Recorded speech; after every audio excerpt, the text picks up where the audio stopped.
All right, I'd like to call the PRC meeting to order. It is 3:01 on April 22nd, 2026.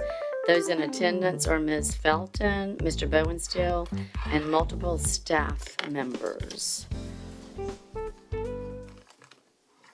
Do I have a motion to adopt the agenda? So moved. Motion made by Ms. Felton, seconded by Mr. Bowenstill. All those in favor? Aye. Aye. Opposed? Thank you. The agenda is adopted. Do I have a motion to adopt the minute meetings of March 25th? So moved. Moved by Ms. Felton. Second. Seconded by Mr. Bowenstill. All those in favor? Aye. Opposed? And the meeting minutes for March 25th are now adopted. We have, I don't have any old business. Ms. Linetti, do you have anything? Or LB, do you have anything? So I just did want to point out that you're probably going to see policies are starting to look a little bit different. We are having to make some adjustments into what the website accessibility rules are going to be. So things where you saw underlines before, the size of the font, Yes. the spacing. So I gave you an example of a policy we just redrafted. They are going to look a little bit different before because we now have to comply with them. It's not going to be major, but if you notice that, oh, it's not underlined anymore, or why are these so big, that's how it's going to have to be on the website. So just preparing you for things are looking a little bit differently. Okay, thank you. Any other old business? All right, we will move to new business. We have four new policies, starting out with A, Policy 3.2, Ethics and Public Contracting.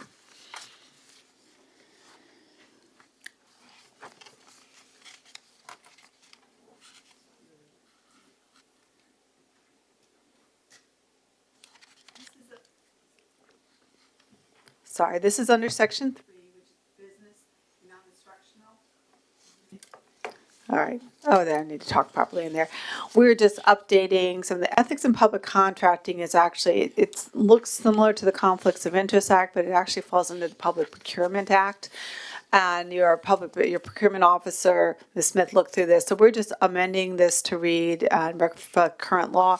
So it'll now read, the superintendent designee shall see that all employees of the school division engaged in procurement of goods and services are aware of Article 6 through 4 of the Article 6 of the Virginia Public Procurement Act entitled Ethics in Public Contracting. We also want now to add this in two sections. So there will be a section A, which will read employees must also comply with 1, the Virginia State and Local Government Conflicts of Interest Act, and 2, the Virginia Frauds Act.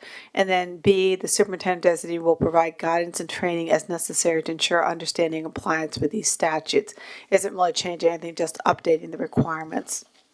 And then, of course, we've changed the legal references to match the current laws that are out there. And those are the recommended changes for policy 332.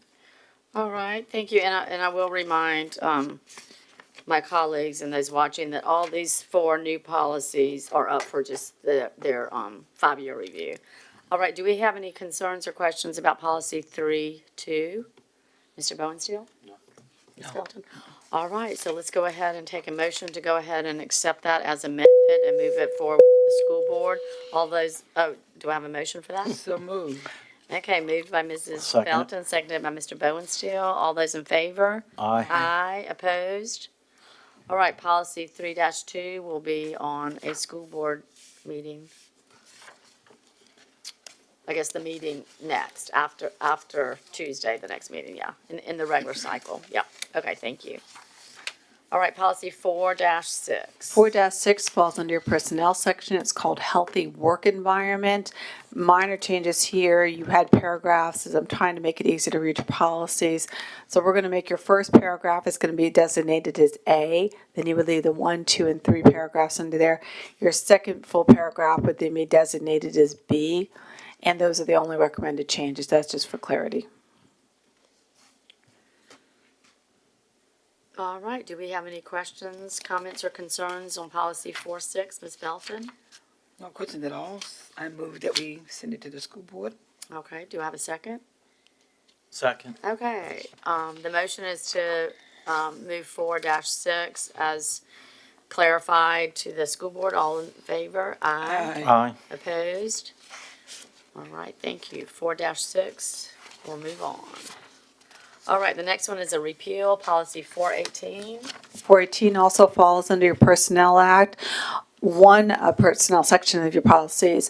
We realize going through this that we have duplicated this process, that your grievance section, which is in 4.3, and the 4.3.1, 4.3.2 sections, already incorporates dismissal and probation, placement on probation process, and we were duplicating. It was getting confusing for us which policy. So after spending some time with HR, we decided that we don't need to have two policies reflecting the same thing. So we're just going to remove 418. It's again already covered under your grievance process, and it's consistent with the state statute on dismissal and probation. All right, do we have any questions, Ms. Felton? Yes, just for clarification, Attorney Linetti, you said the duplication of which policy? It's in the 4-3 section, which your grievance policy, and you have grievance for non-teachers and teachers under there. They're basically the same policies on there. We had done some changes a number of years ago, and I think we were just trying to make it clearer, and we realized in the process of doing this, we're actually making it more confusing which policy you're supposed to be following. So we're just pulling this out. So, but the actual grievance procedures follow state law, and they're in a section policy, the policy 4.3. Okay, so was there any other extended conversation by HR in having this done? Did they talk more about it? We actually spent a lot of time looking at to make sure that these procedures existed in other policies, how we handle probation and how we handle dismissal. And we felt very strongly that we did not need to have two policies on this. So there's nothing changed on it, just already exists in another policy. And most people don't know to go further down into 418. Most people start at the top of the policies in the 4-3 section, which is the first place that grievances show up, and that they wouldn't look down here in 418. And we've had ourselves run into a couple problems with clarifying which policy we're following. So we think this will be just clearer. Okay, All right, Mr. Bowensteel, do you have any comments? I'm good. All right, do I have a motion to, Just one question. yeah, go ahead. So, Attorney Linetti, that you've done this and HR has done this, and it is concerning the staff.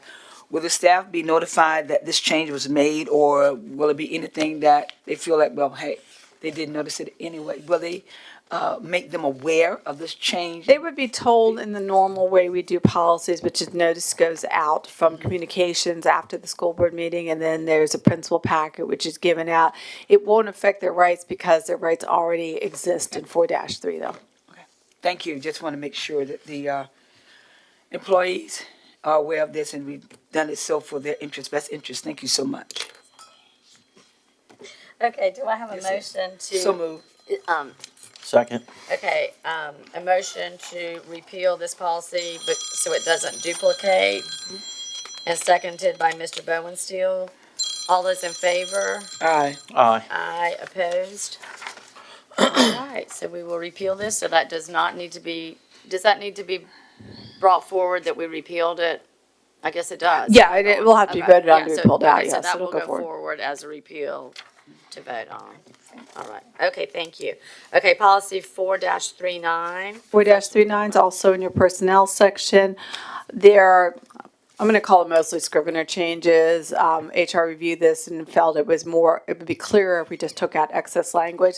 So instead of saying employee professional growth and growth in job skills, it will just read employee professional growth. It'll start off with employees are encouraged to participate in activities that will expand their knowledge, increase professional competency, provide continuing growth in skills, techniques, and human relations. And the school board shall provide opportunities for employees to participate in activities outside the school division and shall offer in-service training and programs. Not really changing anything, just pulling out excess language and more direct. Under section A, that's teacher orientation. Under section 2, we're going to pull out the reference to the Department of Planning, Innovation, and Accountability. It will now read the Office of Professional Growth and Innovation.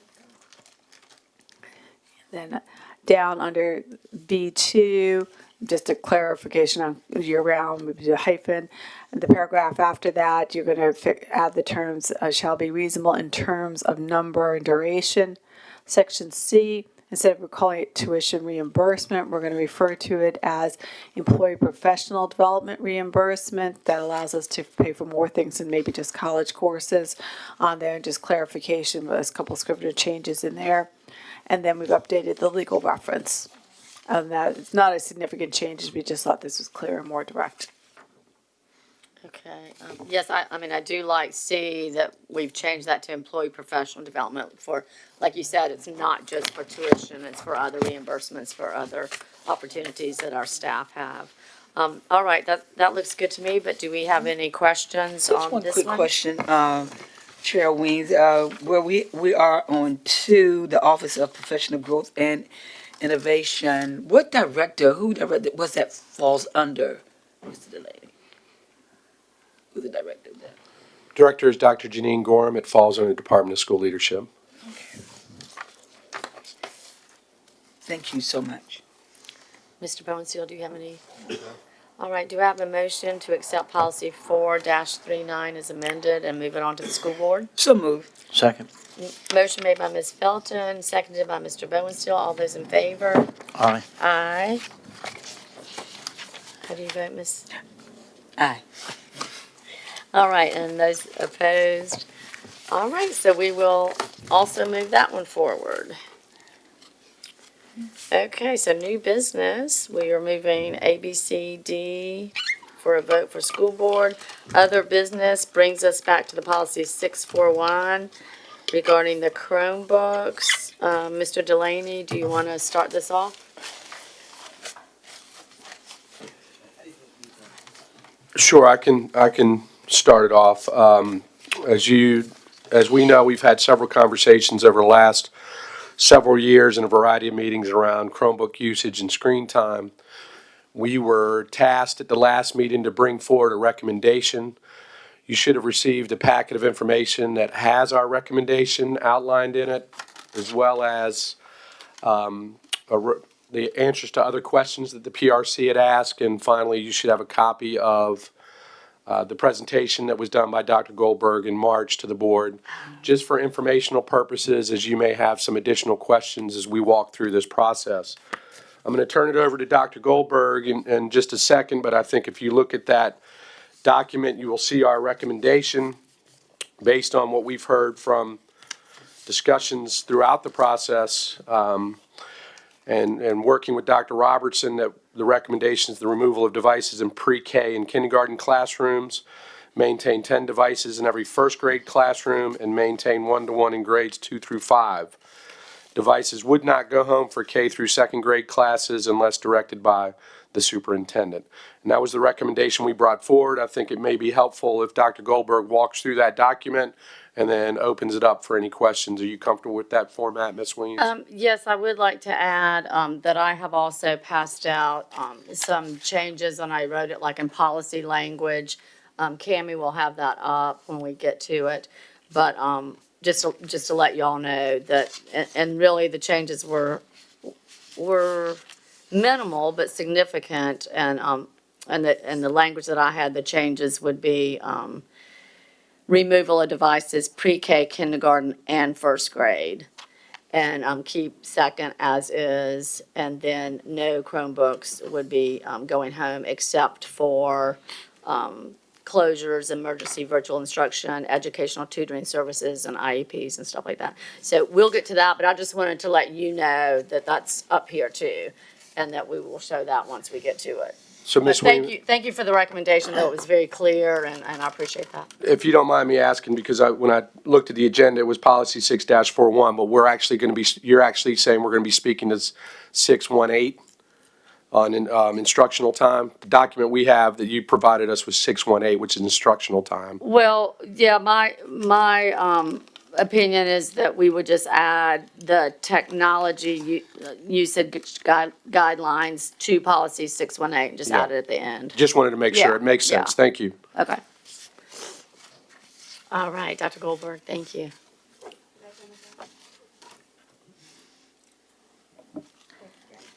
Okay, thanks, guys. So I am going to take a moment to review the document in front of you, the Chromebook considerations. So as Mr. Delaney said, we are recommending, based on a request from the school board, that we would do a removal of devices in pre-K and kindergarten classrooms, then 10 devices in every first grade classroom, and maintain 1-to-1 in second through fifth grade.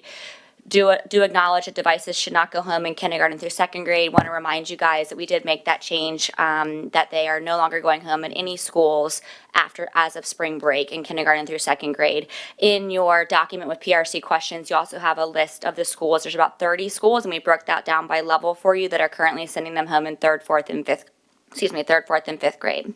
And we did note that that's unless otherwise directed by the superintendent.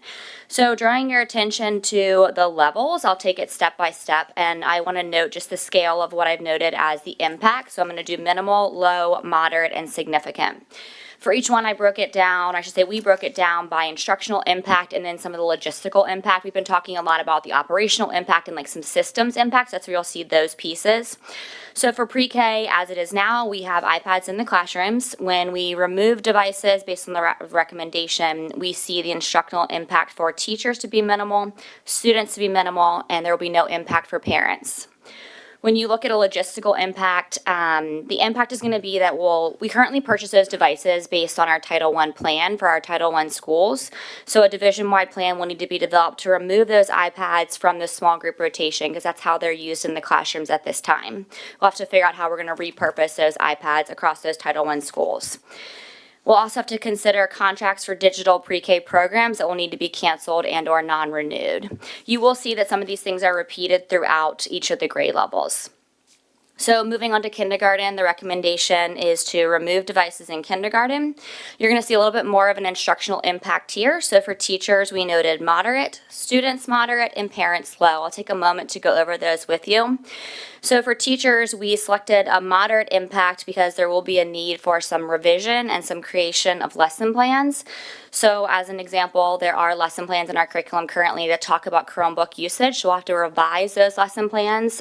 Teachers will also have to create some additional plans and do some additional planning around that so they can consider how they're going to meet the needs of those students that might have been currently using a device during those small group times.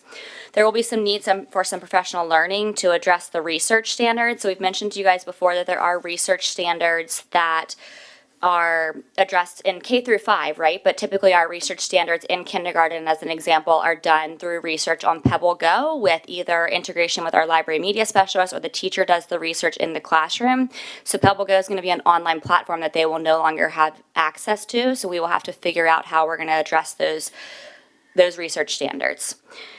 There also will need to be some changes to differentiation and some professional learning provided to teachers around that. So we've spoken a lot about those adaptive programs. You have your Imagine Math and your Lexia, both of which are providing teachers with adaptive programs for literacy and for math. So teachers are going to need to consider how they're going to analyze the data, how they're going to analyze more formative assessments, and then how they're going to differentiate without the adaptive programs. For students, I mentioned it's moderate, so we have the elimination of the adaptive programs, and then there'll also be a change in how the students will complete research, which I previously have explained. For parents, we want to note that there is a low impact here. A lot of our communication in kindergarten is going to go through Seesaw, right? So I want to be clear, we're not eliminating Seesaw from our kindergarten students, and parents will still have that as their two-way communication between teacher, home, and school, right?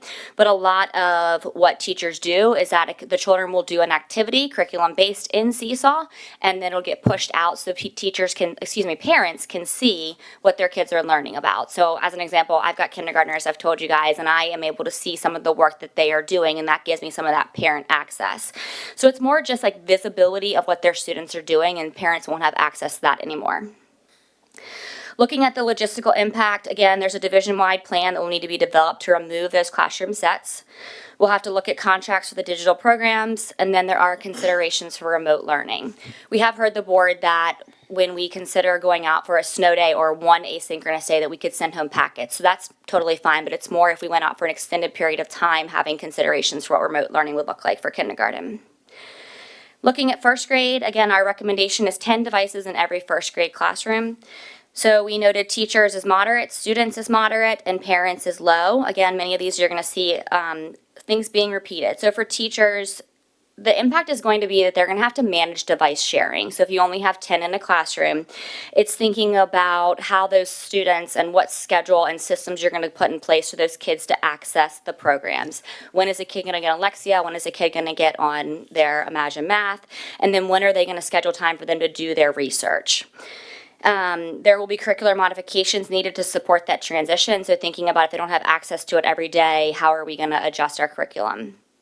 For students, there's just going to be less availability of devices with sharing. And then parents, the same thing that I mentioned before, the communication impact and the visibility of learning will just be less without that access to Seesaw daily. The logistical impact, the device sharing is going to result in some increased wear and tear on devices. I can tell you in kindergarten and first grade, they use quick cards to get onto their device. So when they're logging onto a quick card, and it's just like a QR code, the kids hold it up, right? The computer recognizes when it's the same person logging on over and over again. So when you have multiple kids logging on, it just takes more time for the computer to recognize those kids logging on again and again. And again, considerations for remote learning with only having 10 in a class. Looking at 2nd through 5th grade, again, we're recommending that everything remain the same. So the instructional impact there for teachers, students, and parents would be none, and the logistical impact would be that we maintain our current plan. Happy to answer any questions you guys have. Okay, I think the easiest way to probably do this is, talk about, maybe pre-K first, because from what I heard from this committee and from colleagues on the school board, I'm pretty sure that we've kind of all agreed about pre-K. So let's start at the earliest place, I think. Ms. Felton and Mr. Bowensteel, so their recommendation is to remove devices in pre-K. I am totally in agreement with that. Are you in agreement, or do you have any questions about, disagreements about their recommendation for pre-K? I do have some disagreements. Okay. From reading the survey from the teachers and really doing my own one-on-one observation in the classroom, I visit a few of the pre-K classes. And from my observation and looking at how the iPad, not Chromebook, but the iPads were utilized in that class was a great or engaging as resource for the teachers, especially when I observed the small group learning and the rotation in the class. And there were a few classes that I went to, elementary schools, basically looking at what they were doing. And in most of the classes, I only saw one, maybe two pre-K on an iPad. The rest of them were either sitting with the teacher in one-on-one learning, or what I really appreciated about pre-K classes, there were other in learning process of professional fields and nursing, other opportunities, and the sensory area. I was really taken aback with that, the sensory area, how they actually touch and feel and playing with sand under my fingernails, but it was fun. I didn't see where the iPads were in a lot of utilizing them in the classes. But what I did take from the teachers and the principals that the data, which you say about the card swiping, is where the pre-K teachers can analyze and understand where that student is and what they need to work on as for identification, letters, sound. And I actually did a one-on-one with a student, sit down with him on my knees, had to get help out for, getting up, but I was on my knees for a while with him. But he was explaining to me, when I touch this tell me what this is and what sound it makes. And he was actually doing touch and feel. From what I'm getting from my pre-K teachers and my principal, they're asking, what will learning look like for them if this is removed? You did talk about it in pre-K. We would have to do a lot of revision with the teachers and lessoning and doing other professional development.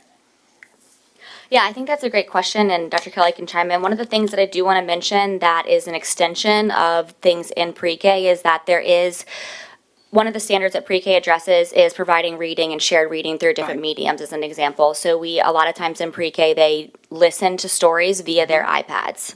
And of course, they do differentiated tasks too, but the listening centers is a big piece where our students are engaged with their iPad to listening to a story, right? So, and research shows that kids benefit from hearing stories from their teacher, from it being read on a computer, or from any sort of listening center. So we have talked about that if we do remove those devices, the implications would be more in depth where we'll have to purchase some of the old school style listening centers. So back when I was a teacher, we had like larger carts that had listening centers where you pushed play, kind of like and put the headphones on and you listen to a story. So to be some form of consideration for those pieces. And then certainly, yes, in regards to if the kid's learning alphabet and we're working on differentiating those pieces, the teacher's gonna have to figure out another way to analyze those data pieces. But we can't say that when students have these individual iPads and they're working, the data is easily read by the teachers for the students when they do it individually instead of in the big pad. Explain that to me as well. Certainly. In our pre-K, as you noted, we actually use the Stream in 3 curriculum, so that's the majority of their day. The iPads are only used during that small group instruction time. Currently, we have a contract with Hatch, and it provides students that access that you're talking about. So just like Lexia and Imagine Math, Right. all of those programs, teachers have access to individual student data, which helps them identify. The programs do track, because the students are each using their own logon when they go in, teachers are able to track letter identification, things like that. Depends on whatever they're using, whether you're looking at that Imagine Math data or that Lexia data. Teachers use that as a point for formative assessment, as Dr. Goldberg said earlier. So that would be a part of that professional learning, also identifying additional resources, more opportunities to collect that data if that's not an avenue. But the important point that you just noted is during that independent time. So small group time is that independent time, and that is one of the times where it's evolved over time. We used to have the cassette tapes with the headphones. Then you may recall it kind of changed to the CDs and the headphones, and now we no longer have that. We have the Chromebooks and the headphones that students use. So that would be something that you'll hear us discuss in both pre-K and kindergarten, as we'll really need to consider what that's going to look like during that independent time if we have zero devices to hook earphones up to. But Dr. Kelly, when you explain it that way, when I'm reading it, and pre-K, you said, when you talk about the teachers and the students, you're saying it's minimal. But when you express it and you talk and you give me examples, it sounds close to significant to me. And even from the survey when I'm reading, it's significant. Ms. Felton, if you don't mind, just to be clear, pre-K was not part of that survey that's in there. It starts with K. So I just want to make sure, as we're not to dispute what you're saying, you can see the K data, but the pre-K I don't believe is in there. Now, to your point about minimal, and this is why the conversation's a challenge, right? Because we're going to share with you where there was going to be some impact. Right. But with our recommendation, we're telling you that we can adjust to that in a way that minimizes that disruption. It's going to be a change, and I think your questions are great because it always has to be, we don't want later on, you're going to hear from some groups, we're going to hear from those groups as well. Absolutely. And it's our obligation as we made this recommendation is coming from us, that we think we can handle the impact with pre-K and removing those iPads. So I just wanted to make sure I was clear on that end. Dr. Delaney, you are correct in what you say about it was kindergarten, but as I'm reading throughout this survey, pre-K still come up in here. I'm still reading it in here. It's mentioned, and I get it. I think I'm more affected by it because I did do a visit. I did do the one-on-one. I did hear the teachers talking to me, and one of the words that all of the schools that I visit, and I visited several, was the word balance. Do not take it away, but let's have balance. And I walked with that word in my mind, balance. And to me, when you're describing this to me, it's significant to me. Dr. Kelly, Miss Kelly, Dr. Kelly, it's significant. Dr. Goldberg, it's significant. Because the teachers that are there in the classroom working with our students and these apparatus, it's important to them. And from what you're describing to me, it's going to have a significant impact. I'm just saying. So I will not interrupt anymore. I just sit back and hear what more you have to say. All right, Mr. Bowensteel, do you have any comments on the pre-K? The recommendation is to remove, devices from pre-K. Not to remove? No, the recommendation is Yeah, I'm from fine. staff I'll- is to remove. To remove them, yes. All right,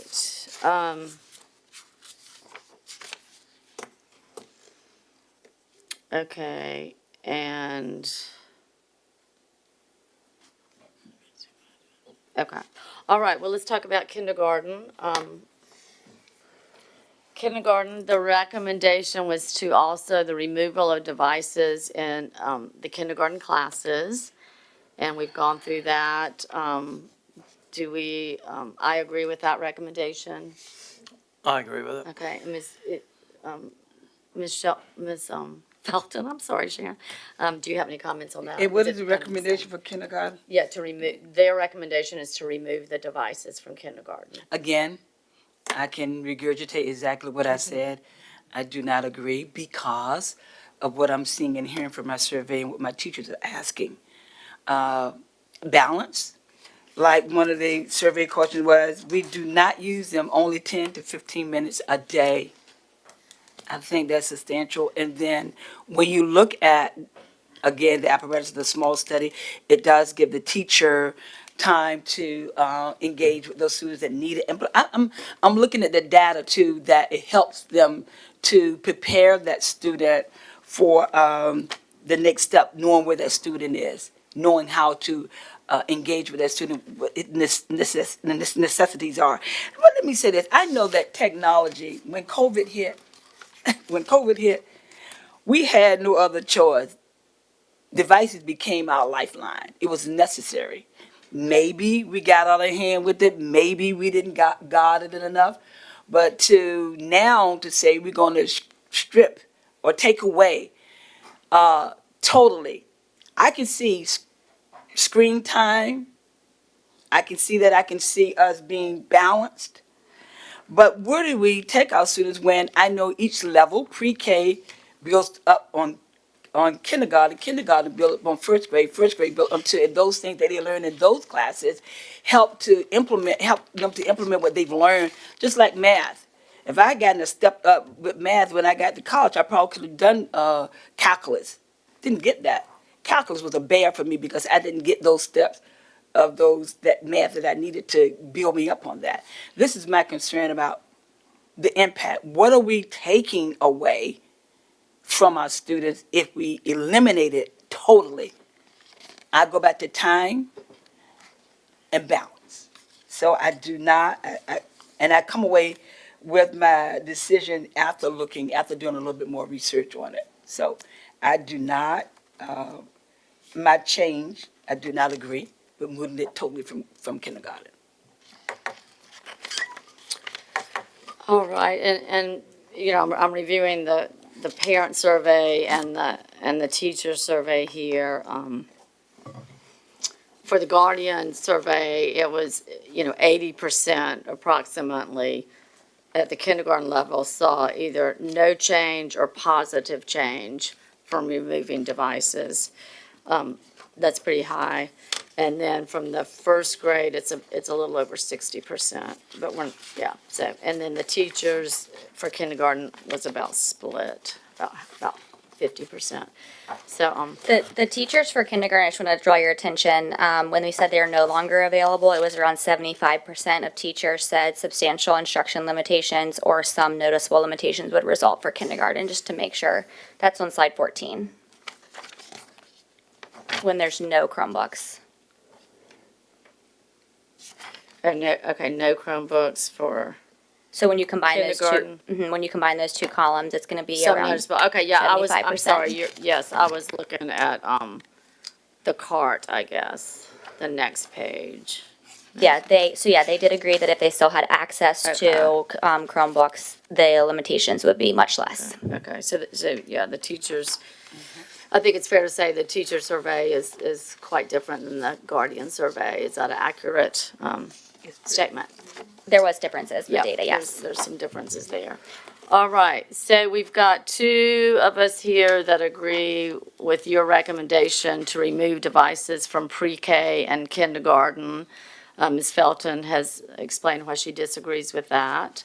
Okay, and so then the recommendation from staff for first grade is to have 10 devices in every first grade classroom. And I guess, Cammie, can you put up my language that I, Mrs. Williams, I do want to clarify, when I looked at the policy, I realized when I pulled the policy to add it to, I gave you 618, which would work on instructional time. You could also put it into 641, which is on the agenda. So either, it could be in Okay, either one, digital, so that, and that's on me, I pulled the wrong policy.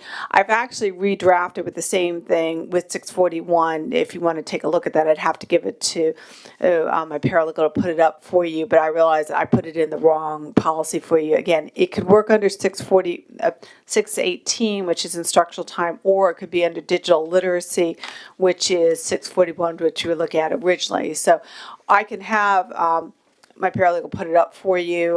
Yeah. Either way, I don't know if you want to look at it, what it would look like in digital literacy. You have a hard copy of what it looks like in 618, so. well, from your standpoint, we need to stick with what was on the agenda, correct? Right, so if I Okay, can, give yeah. me 1 second to Yeah. pop it on the travel drive, we'll pull it Mr. up. Delaney, I'll was that have- the confusion of you earlier? Correct. that So is when I saw totally the on me. 618, Totally on me. and in all candor, I mean, it made sense where Yeah. she put it as well in Yeah. either one. That's why I asked that question. Thank Okay, you. thank you, Thank you. thank you. Thank you.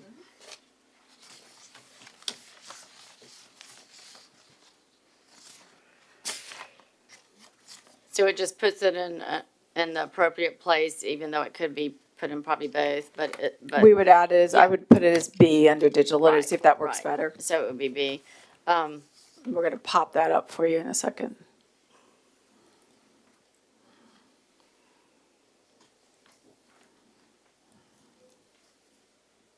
So can you go down, let's go down to B, yeah.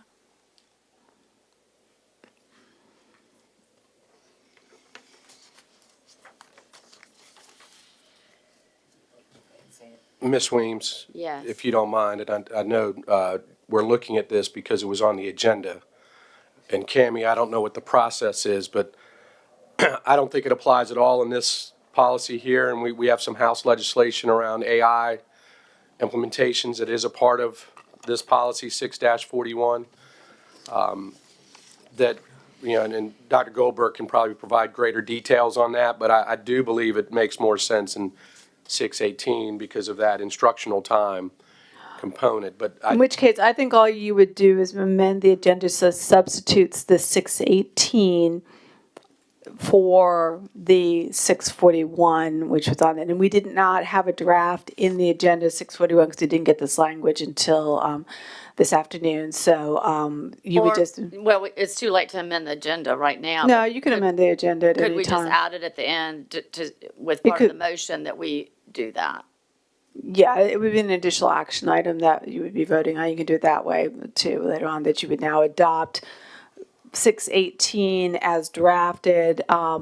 We don't have it online, but there are hard copies here in the room for people in the back who want to take a look at it. Okay. Ms. Weems, would you like Dr. Goldberg to give an explanation on why that changed? Are you comfortable with, I just want to make sure there's no lack of clarity on why Yeah, we sure. made that Yeah, recommendation. go ahead. Yeah, the change of so colleagues, we're talking about 641 versus 618 and where this should go. 641 is a policy and a regulation that we worked through earlier this year, and we adopted it. There is some new legislation coming out around artificial intelligence and the training that you provide students around the ethical responsibilities around using artificial intelligence, which would tie directly into the digital literacy and internet safety policy. In talking to Dr. Kelly and, to Mr. Delaney, et cetera, we do feel that it would tie better into your instructional time because it encompasses all pieces of instruction versus just the digital literacy, internet safety pieces. Okay. Okay, we'll just handle that when we get through the discussion. The language is the same. Yeah, If you the just want to language use is it the here, I same. will pop back to 618 Neanda, but the language, I just chunked it. It's the same thing. Okay, yeah, the content is exactly the same. So what I have offered my colleagues is, just to add it as a B, technology usage guidelines, or not even. This will be D if it Right, stays in right, 618. And so it says here, the school board recognizes the importance of digital literacy for students to be future ready, to preserve developmentally appropriate instructional time and minimize screen exposure. Sorry, One. typo. One, beginning in the 2026-27 school year, Chromebooks or similar devices shall not be utilized in pre-kindergarten through first grade. So that is the big difference between this and the staff's recommendation, is this version includes the removal of Chromebooks for first grade also. So it's the removal of Chromebooks in pre-K or devices kindergarten and first grade. Ms. Felton, I think I know your remarks. Okay, did you want to add anything else, or is it the same? Well, you're saying that your D in one is the same as B under B1? I mean, it's reading similar, but Yeah, it's all the same, it's just where to put it. Do we put it in 618, or do we put it in 641? But to be honest with you, when reading your amendment, it read shall not be utilized in pre-kin. I do have a problem with the word shall not. Yeah. I do, in both places. Right, okay, yeah.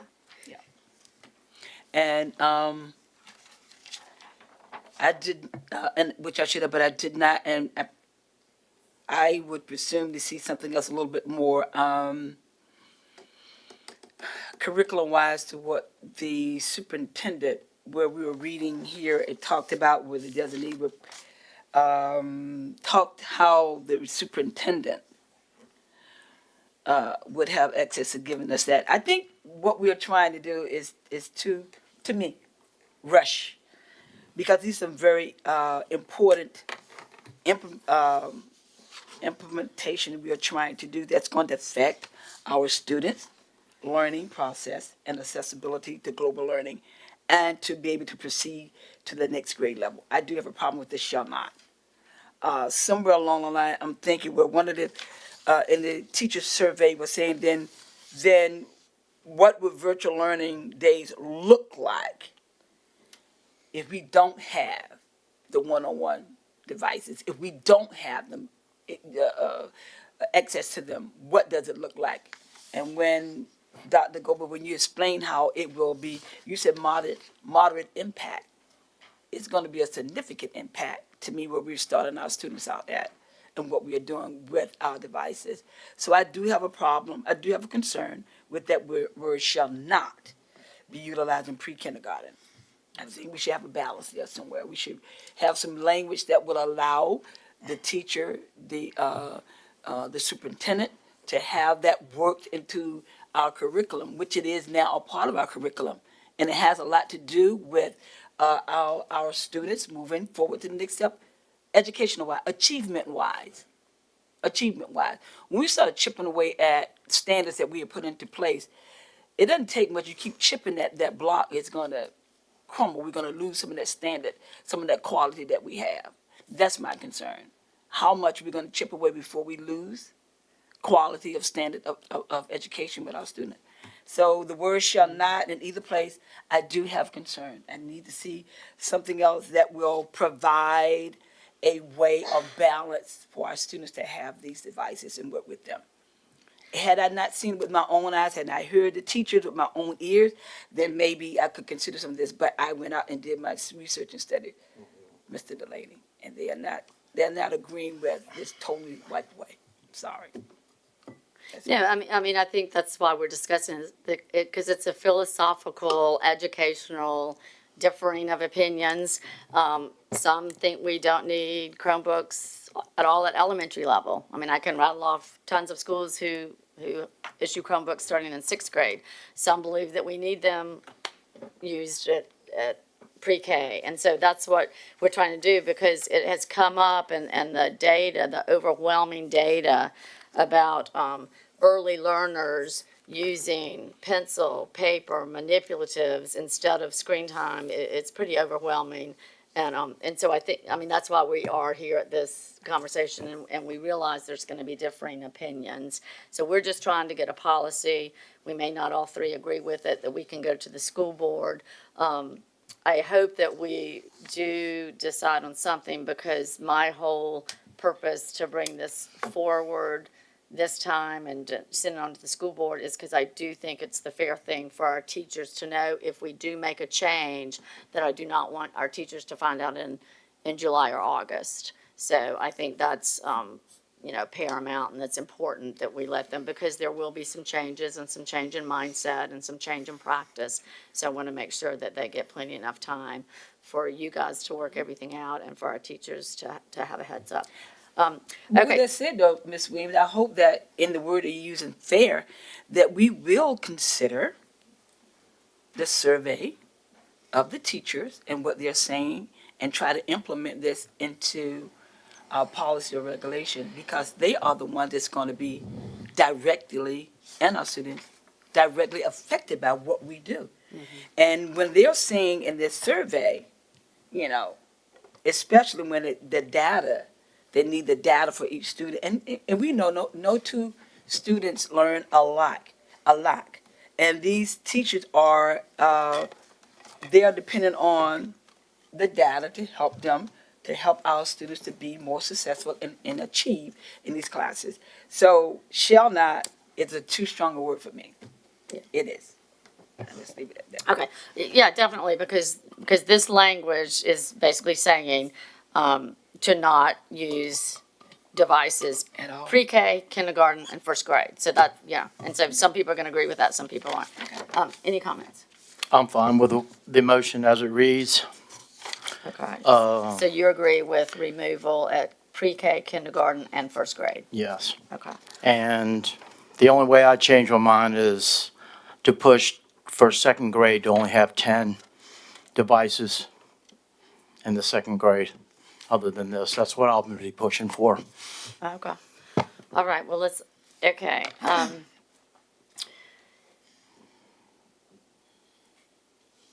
Okay. Any other on kindergarten? Okay. Okay.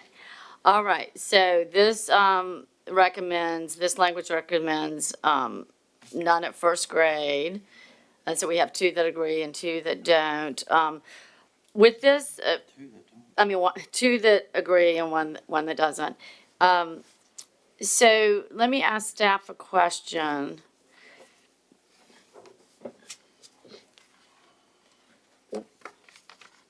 Would it be in an IEP, would there be times where you would have, obviously you use assistive technology, so that's why I think this is important, because obviously we're not going to take away a device from a child who needs it because it's on their 504 and IEP. So this covers that, in your opinion, correct?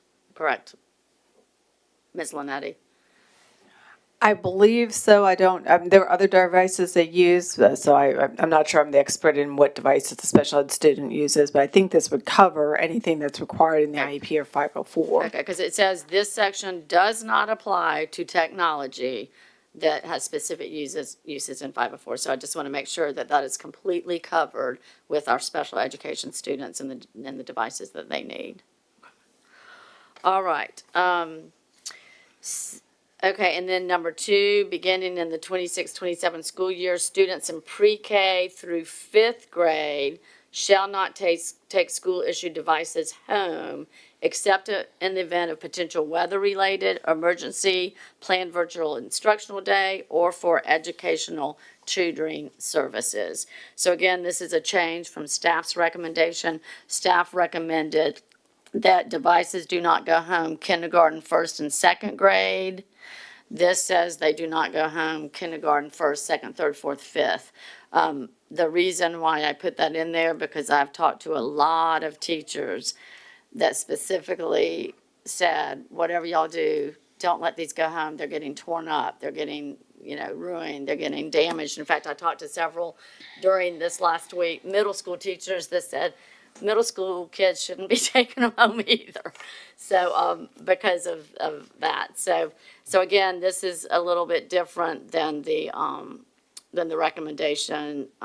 This says that no elementary school student shall take them home, except, again, in weather-related emergency, planned virtual instructional day, or for educational tutoring services.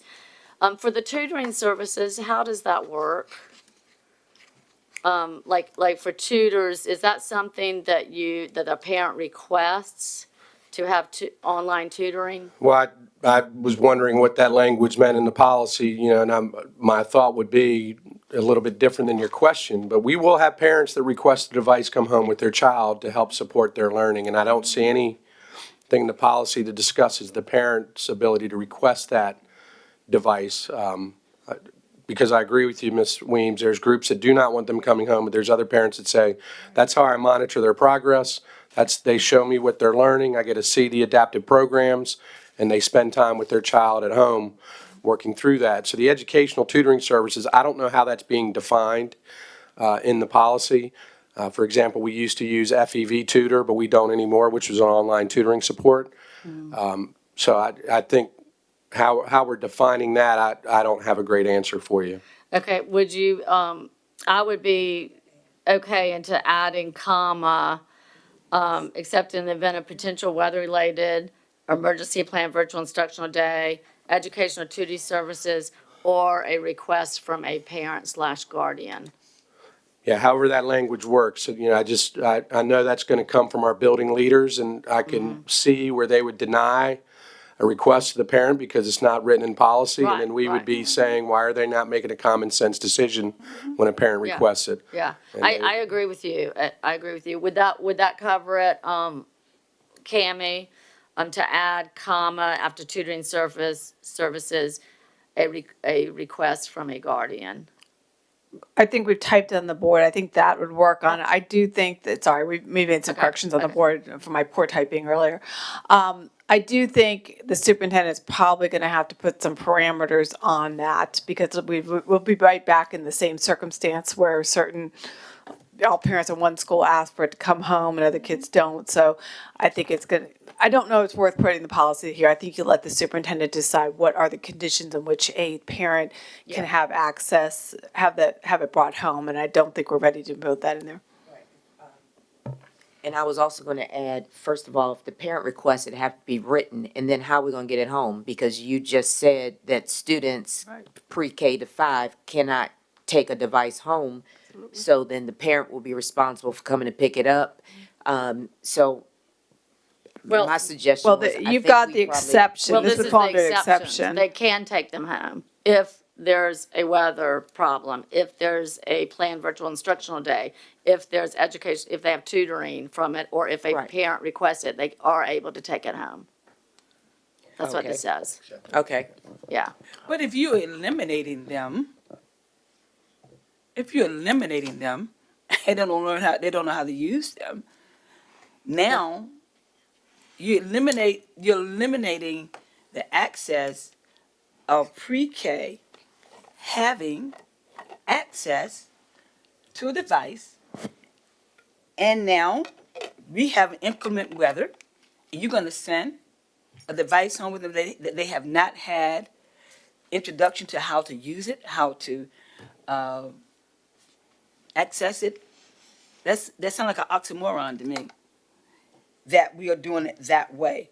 And yes, some of the principals have said that parents have asked that their child bring a computer home in the 5th grade. They say they don't send them home with any other class, but 5th grade, it has been requested by parents, can my child bring home a device so that I can help them with their work and see what they're doing as well. But I go back up to what we're doing and what my colleagues are saying, to take them out of pre-K, kindergarten, 1st grade, 2nd grade.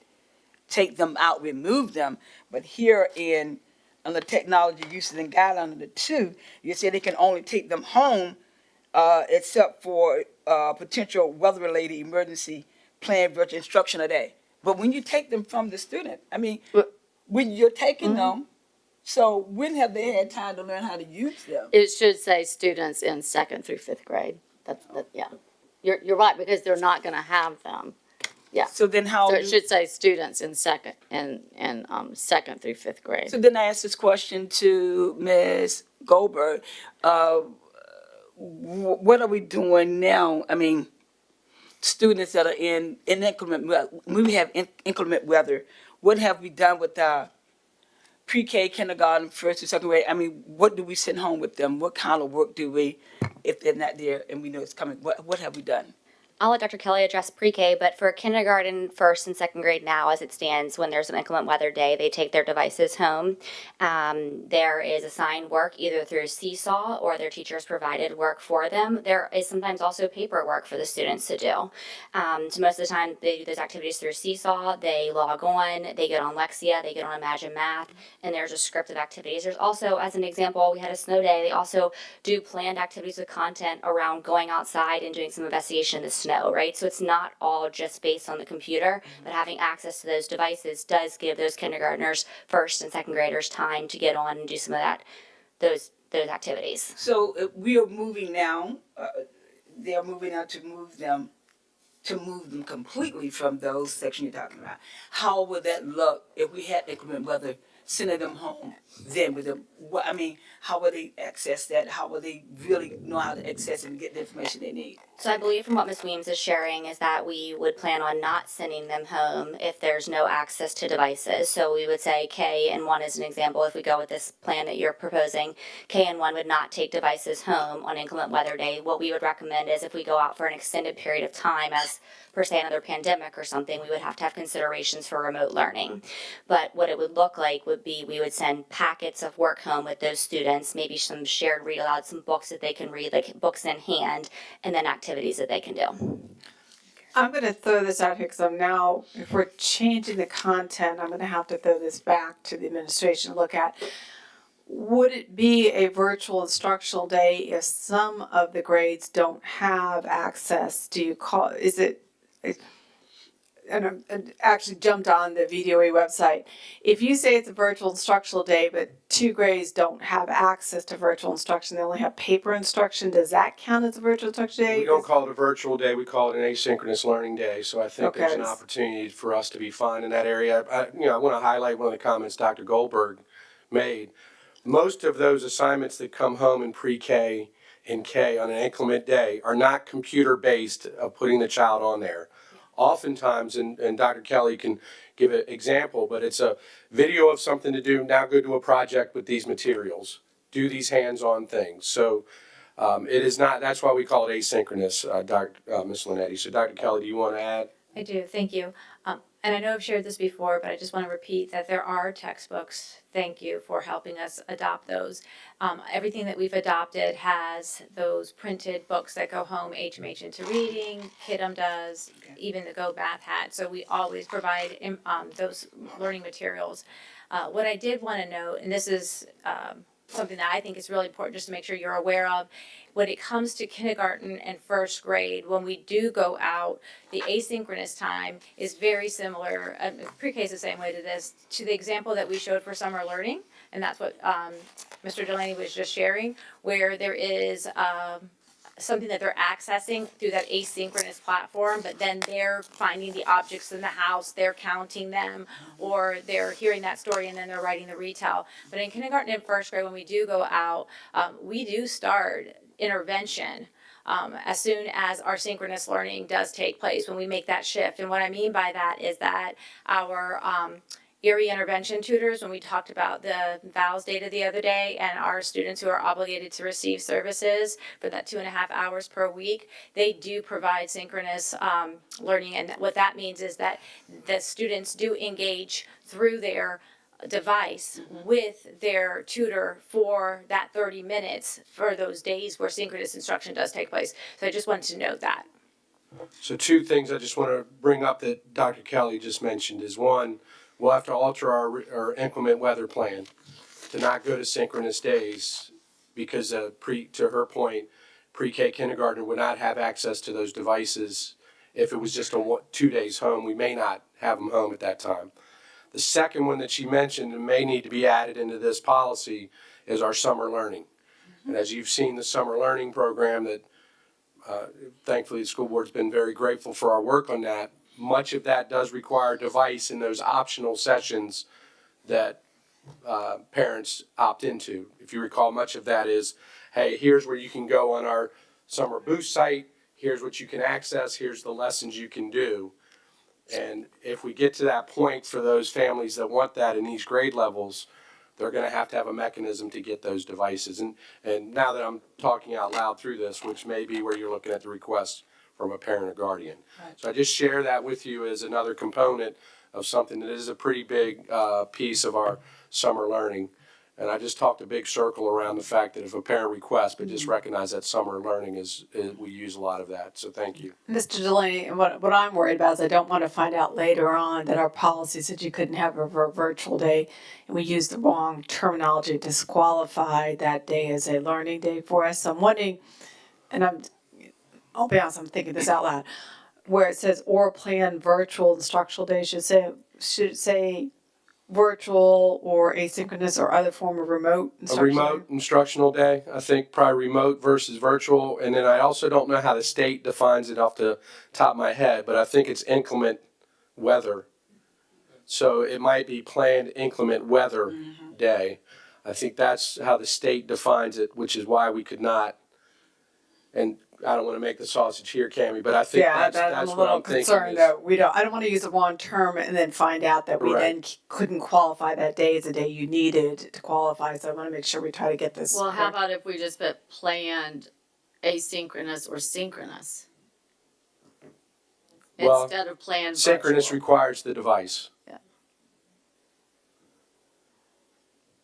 So you think, Does remote learning, does remote learning include synchronous or asynchronous? I'm winging this at this, so. Yeah, I think to your initial point, Cammie, maybe we're bringing this back and really tightening up the language on this piece, but, Ryan, did you have something, were you thinking something on that? I thought Dr. Kelly's looking up the language on the state right now, but I do think, and I think remote also connotates some form of virtual as well. So I think we need to consider what that language is going to say.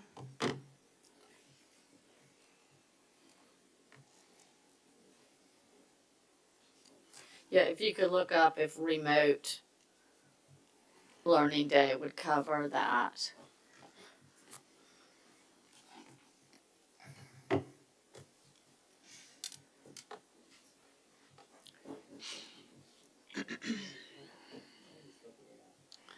Yeah, I'm sorry. I know this is short notice, but I don't want us binding ourselves into a problem later on. Yeah, I was looking at the guidance. Okay, so, but if you would change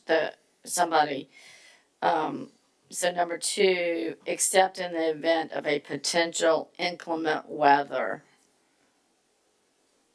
day, because that's what we were told was the official inclement weather.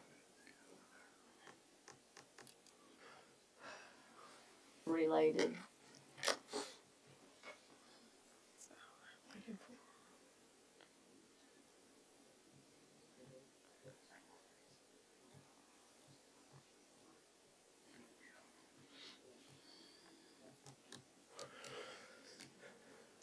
And so, Ms. Weems, as I'm looking at that, I'm caught on planned virtual instructional day.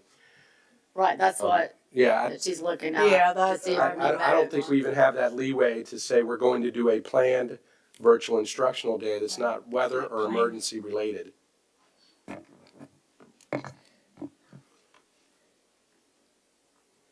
Right, so you're saying we don't even really need that, but yeah. I would argue that I'm Yeah. not certain why, Right. years ago, we could Yeah, try to work through a planned remote day just to give these opportunity. I don't think we have that. yeah, because Ability anymore. now the state, yeah, it's inclement weather, yeah, or emergency, yeah. So I say, yeah, we just take out planned virtual instructional day.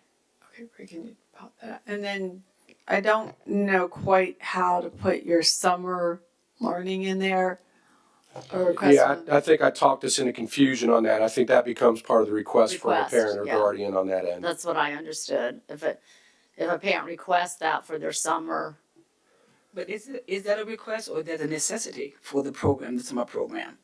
Well, if you're gonna opt into that program, if you're, it's not a mandatory program, it's not mandatory participation. So if you're going to say, I want my child to participate in this program, they would need a device to do so. Dr. Goldberg, am I capturing that correctly? So when you look at the majority of our opportunities in summer are done through the Summer Boost program at our schools that do not house a face-to-face opportunity.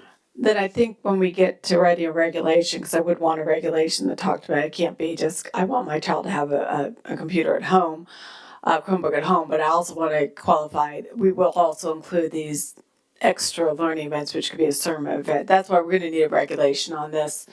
And then I just need to make sure that's in the regulations so we're clear about this. Yeah, so I just want, as we're working through this, and this is why we did not recommend this from a staffing standpoint as we're talking through this policy, is there's a lot of layers to this component of who's allowed and not allowed to take home. So as we're helping assist write this in there, it's a challenge for us because it's something we did not recommend because we see the challenges that come along with it. So I just want to be clear that was not our recommendation to not allow devices to go home. Well, was your it was your recommendation. For 2 Yeah. through 5 to Right. not have them go home. We think we can, what? Yeah, our recommendation was Kindergarten through can go second. home. Excuse me? The 2 through 5 could go home. Pre-K through Pre-K, 1, kindergarten first, yeah, not go home. not go home. So that's our challenge, and we're trying to assist to write this, is this was not part of our recommendation because of the many layers that kind of go into that restriction. So how could you recommend for first not to go home? Does that not have challenges with It it? has some challenges. We're mitigating some of what we're seeing on the landscape here to say, what can we minimize an impact on? Where's the risk greatest? Our recommendation was not to remove from first grade. Our recommendation was a class set of 10. So they would still have some educational access there, and we would say that they would not have them to go home to begin with. So 2 through 5, we're saying would stay 1-to-1, and therefore could take them home as directed by the school or others in terms of the parameters we set up. So it poses that challenge in first grade that if we had to go to remote learning, we'd have to find a way to ensure those devices that have not been placed in classrooms and they're stored in the building have been effectively charged, have been effectively distributed to students, and then they understand how to log on to those devices and access it. So it would take us a little bit, that would require, that's why we're saying in those instances, it'd have to require a scenario the landscape is saying we are going to be gone for a long time versus, hey, this might be a 1 or 2 day weather event. We would not look at it as a 1 or 2 day weather event. So I'm talking you through a lot of the logistics that we then have to analyze to say those things. We've minimized that impact K and 1. We think it'd be a bigger challenge 2 through 5 to do what you're asking here in terms of minimizing devices going home. So if I may, it seems to me that we actually are probably gonna have to pull this back a little and maybe come up with a better plan for the next meeting, perhaps. I mean, it doesn't seem like we're really going anywhere right now. Well, I would like to get as much of it done today, because this is all we have left. I think that, yes. Would you be open to, when you look at bullet number 2, that we've spent majority of the time discussing it,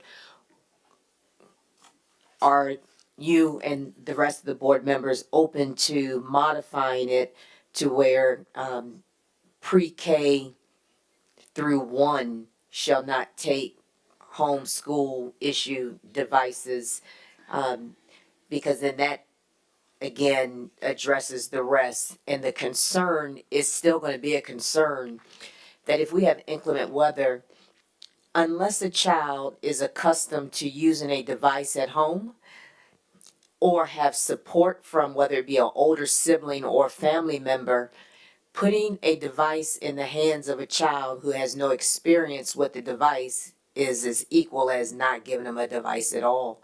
So either we're gonna say, I mean, we're not gonna send a device home with a child just because we have inclement weather if they have no idea.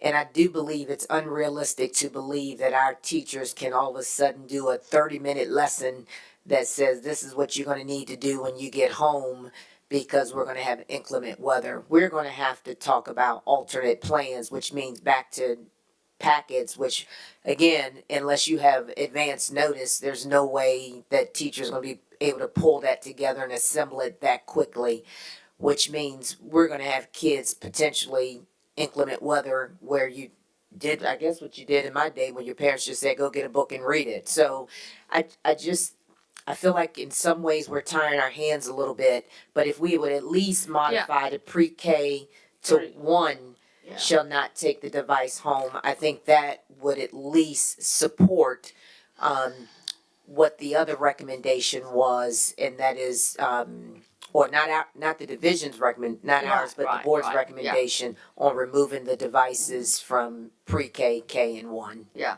that was gonna be exactly what I suggest, is to district pre-K, kindergarten and first shall not take school issued devices home. Because and I think too, as board members and as parents and grandparents of kids who have had these devices on bad weather day or pandemic days or whatever days, I mean, how many times have we heard from kids who are used to the devices, but also parents like, it's just so complicated, it was just horrible, we were in tears, and just trying to navigate, and that's when they all had their devices. So I mean, I think it's a challenge no matter what. It's a big challenge to learn from a computer at home. I mean, I think we'll all agree with that.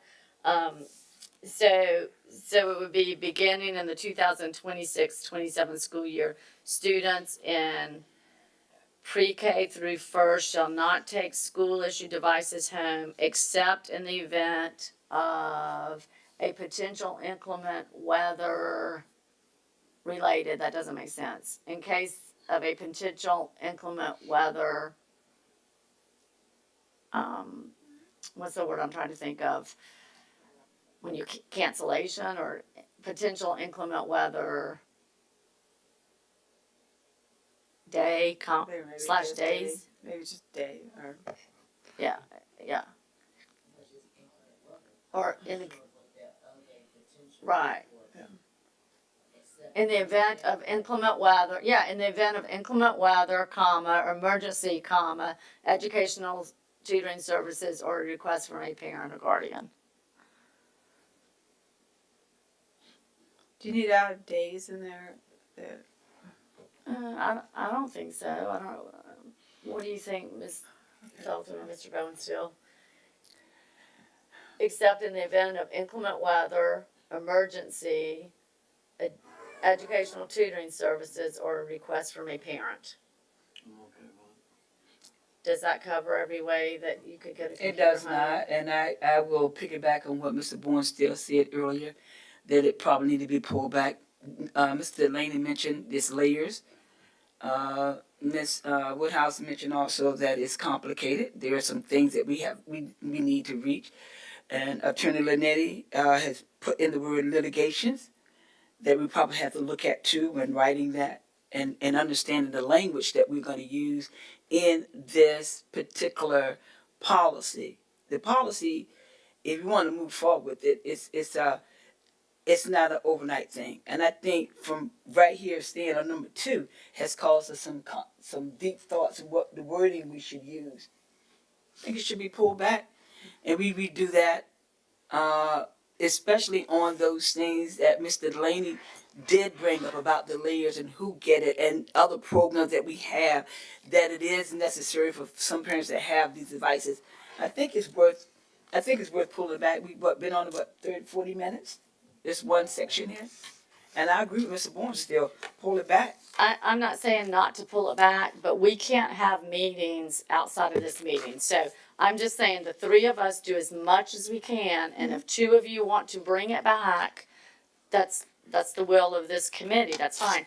But we can't be passing this around and conducting business outside of this meeting. So I want to get as much done, input from you two as I can. So I'm trying to get it to a place where we either vote to send it or vote to bring it back. But then next time we bring it back, we've discussed a lot of it and maybe tweaking it. Right. Because if we just leave it like this, then we're gonna be in the same place. In 3 weeks, we're gonna look at this again, and then we're gonna say, what do we change, what do we change, what do we change? They might change something, we'll get it 2 days before, and then I might change it, and you might change it. So all I'm saying is the three of us, since we're here till 4:30 or so, let's try to do it as much as we can get done. That's all I'm Okay, saying. and I'm looking at the state statute on this, and it's also saying the term isn't inclement whether it's severe weather conditions, so I may, I'm gonna step in and I'm gonna kick it, Brianna, I'm gonna try to type this, so I'm Type in trying to severe match the weather state conditions, statute okay. on this. Yeah, so stuff like that we can get done today,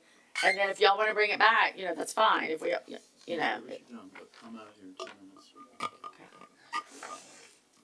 All right.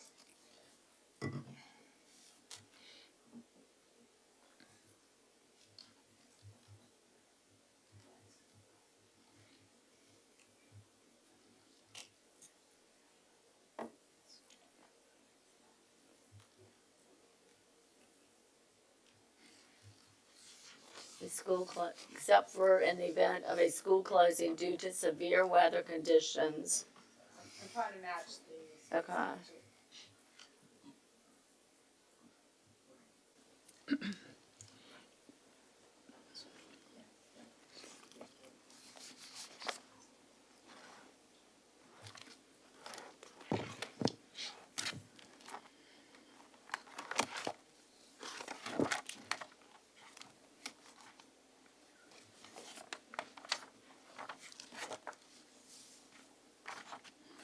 Yeah, the problem with bringing it back is if there's gonna be disagreement. We're not gonna all agree, because I can just tell, and that's fine. There's philosophical disagreements. But if we bring it back and just tweak it a little bit, we have, over 4 weeks that we're gonna bring it back. That puts us May 27th, and then we'll have it in the school board, if we agree then on something, June 8th, and then they could still vote June 23rd. So we're still good for, 27. When? That's a- yeah. Okay, I just, again, my concern, and we've been talking about this for quite a while, but I will do what the will of this committee wants. I don't want teachers to know in August. I do not want that. That is unfair. That is unfair. Okay. I see that. I just want to make sure that we get it right. Yeah, oh, I do too. And it doesn't, and to be honest with you, we've pretty much just been Well, that's how just you. throwing out things. Well, that's why you write, that's why I brought this rough draft of my policy, and that's what we're supposed to be doing here. We're supposed to be making it changes so that the three of us can either yay, agree, or not. So, so while you work on that, Cammie, number 3 is just what some of our board members have requested. The school board directs the superintendent or designee to provide an annual report and presentation on student screen time. This report shall include data disaggregated by grade level, trends over time across grade levels, and any plans to mitigate screen time. Okay, is that doable, Mr. Delaney? Yeah, I think that's fine. Okay, so number 3 is fine. Okay, so it looks like what we have is number 1 is written fine. It's just that the 3 of us are in disagreement about removal or not removal, and that's understandable. Okay. Number 2 is we're just playing around with a lot of verbiage, different words. So, And Ms. Williams, while you're talking about it, I do want the administration to understand and my colleagues to understand that I am in agreement with screen time limitation. I am. I brought that up. I am in agreement with that, but I'm also in agreement with balance and equity access for all students. Those are my 3 points. Screen time limitation, balance, and accessibility, equity accessibility for all students. That's where I fall in. So the word shall not is it gives me a little bit of heartburn. Because when we roll back around and we talk about taking these devices home and students, and I know you're saying that the balance, the whole thing is not just the devices, but the device itself still gives some video they have access to as well. So I'm saying we're sending a device home with students that haven't had the opportunity to access it or understand how it is. I will agree with Ms. Williams when she said that during COVID, a lot of us had a lot of problems, especially internet problems, hooking up to it. But I guarantee you that problem has been almost resolved.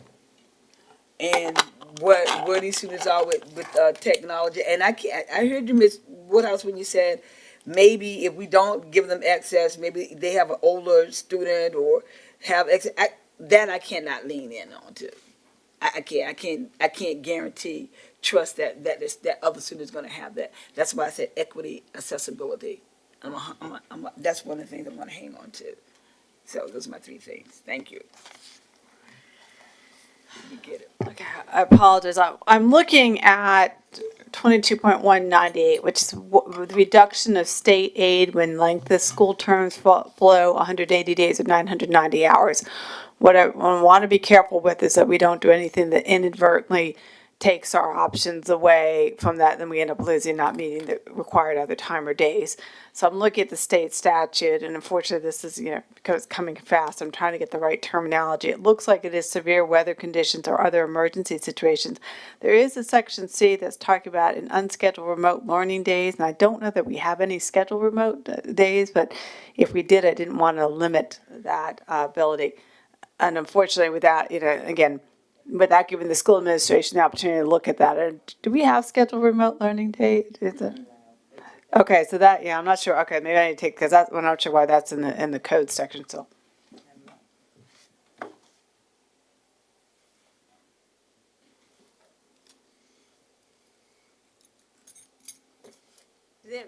Unrescheduled, it's still in the code section, I'm not sure. I think you probably leave it there, but that was our dilemma with it yesterday.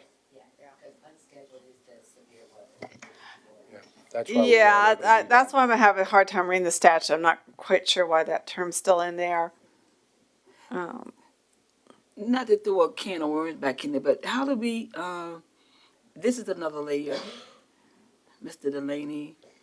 Our students that are on Virtual Virginia. Yeah, this wouldn't impact any of that with the younger learners here. Yes, we're older kids. Well, they were confused. We have parents emailing us about that too. And one went to the mayor's office. All right, well, colleagues, I need a motion, because I know one of my colleagues has to leave, so do I have any motion? Well, okay, hold on a second. Are we moving this down to a different section? Are we still in the 641 consideration, or we're moving down to other business? Because we're gonna have to, we have to pull that this way. You had said that instead of putting in 641, we were gonna put it in 618, and we're gonna put the effort, so we're moving down to other business now, and then putting 618, policy 60, a motion to put 618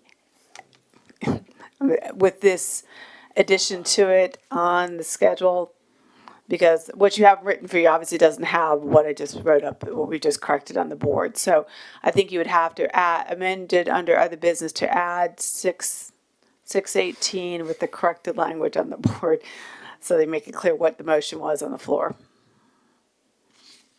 There's not a motion on the floor. Well, you were asking for motion, so are you in other business Yeah, now? we're Okay. already in other Okay, business. so, all right, so make sure you've added policy 618 as drafted on the screen, because we're gonna have to pop that into a written document. Is it my colleague's opinion, because I don't see that I'm getting a motion, do you want to bring it back? Is that your So opinion? moved. So moved. Yes. Okay, can you so move that we bring 618 as amended and put it as 618 as drafted on the screen back to the next meeting? That's your motion? Okay, I second it. okay. Cammie, is that good? That'll work. Okay, motion by Ms. Felton, seconded by Mr. Bowenstiel. All those in favor? Aye. Aye. Opposed, nay. All right, So that will be brought back, next meeting. Ms. Linetti, I'm still concerned about the time frame, and I'm concerned that our next meeting is not till May 27th.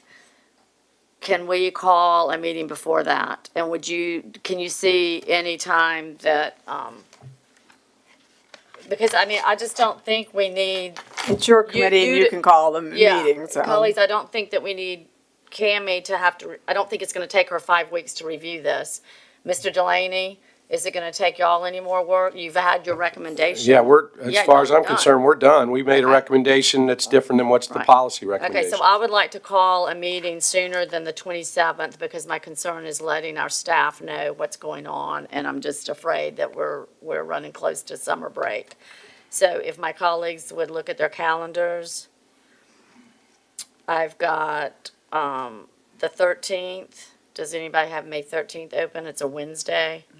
No. It Okay. depends, yeah, we have school safety for a lot of us have to be at I that thought there meeting. was a reason why we pushed it to the It 27th. was. It was a reason because it was a deep discussion because what was before us. Normally it should have been on the, Yeah, there was probably some conflict, but we may have to there was conflict on the 20th. And so we may have to go a different day besides Wednesday. Because I just don't think we need 5 weeks for this to sit again. This means, I will apologize. I'm looking at my calendar now. The things I have pre-scheduled, the only thing I have open is the 27th. You don't have May 11th, 12th, 13th, 14th, 15th, 18th, 19th, ma'am. 20th, 21st, 22nd. No, ma'am. No, ma'am. If you're looking at May 27th, I'll remind you, we have audit committee in the afternoon on that day. Because I built everything around this 27th day. I'm going out of town. How about May 7th? that's a Thursday? Uh-huh. I can do May 7th. I can try. What time? Okay, Are you going to cancel, if we do May 7th, you're going to cancel the 27th? Is that what your plans are? no, this is just an additional meeting to go over this one policy. Because I don't know if, I don't even know what's on the agenda, how many other, I mean, you don't know, do you, LB, how many we're gonna look at next time? I think right now we have looking at 7 Yeah. for the next This one. is just for an additional meeting because we have now punted this, and I'm just worried about the time frame of coming back on the 27th. I don't know. I don't foresee that my calendar, even if you're gonna still have that meeting on the 27th, it conflict with all the things that I built around the 27th. Can you meet May 7th? May 8th? And you got it, May 8th, 7th, 8th? I'm just looking for any day, and I'll, I can take off work, so 14th, I can do maybe the 14th. I can do the and 14th. that's a Thursday? Mm-hmm. I can do that day. Okay, the 14th? All right. We adjourn. Okay, so, we will meet May 14th. Cammie, can you meet May 14th? Because their stuff is done. It's just Cammie tweaking that and bringing it Right. back to us. Afternoon, May 14th in the afternoon? Yes. I think so. I think we're good. Yeah, what kind of predicament is that? What time? What time? What time can my colleagues meet? I'm good anytime. Okay. Sharon, what kind? What time is good for you, Kim, Mr. Attorney? Right now, I'm free anytime that day. 3 is good for me. 3 o'clock. May 14th, 3 o'clock will be our next meeting. And we're just looking at Just, 6:18. yes, Okay. just to look at 618 and finalize it so we can take it take it back to the board. All right, I will adjourn this meeting. Anything else? At 4:29, thank you. Did you say 3 o'clock? Yes.